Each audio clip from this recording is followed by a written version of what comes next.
Bonjour mesdames, messieurs et bienvenue à cette revue de presse. Lumbishi, Rosiratanka, Kamatale, Kambingo libérés, les FARDC étouffent l'élan du 1-23 au sud Kivu, annonce Info27.cd. Le spectre du pillage systématique des minéraux de la RDC, orchestré par les terroristes du 1-23 avec l'appui du Rwanda, s'est heurté à la détermination des forces armées de la RDC, alors qu'ils visaient les zones stratégiques du sud Kivu, notamment le gisement minier de Kambingo. Les forces loyalistes ont repris plusieurs bastions, stoppant net cette offensive prédatrice. Plusieurs positions occupées par le 1-23 RDF ont été reprises par les forces loyalistes dans le territoire de Kaleye.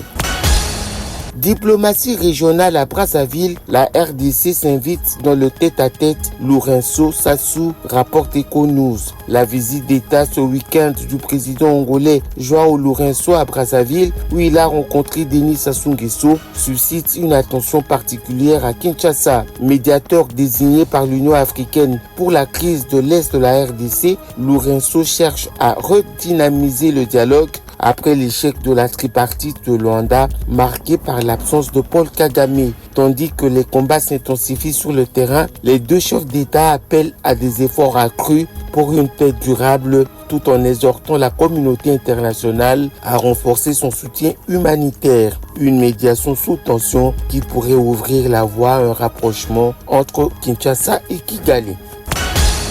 Kasaï oriental, un calme précaire observé à Katanda après des affrontements sanglants entre trois communautés, titre Mediacongo.net. Un calme précaire règne dans la colline de Bakwa-Masila, territoire de Katanda, après les affrontements dimanche dernier entre les forces de l'ordre et les habitants du groupement de Bena Mwembia, où des centaines de morts sont enregistrés. D'après des sources de la société civile, ces conflits tournent autour des terres arables et la découverte d'un gisement de calcaire à ciment dans ce territoire.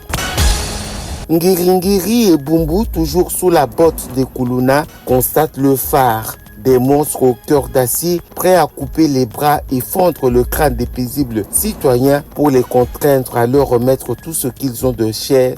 La police provinciale ferait mieux de découvrir des membres de la pègre quinoise. Parmi ces rebuts de la société, on compte de nombreux malfaiteurs en herbe.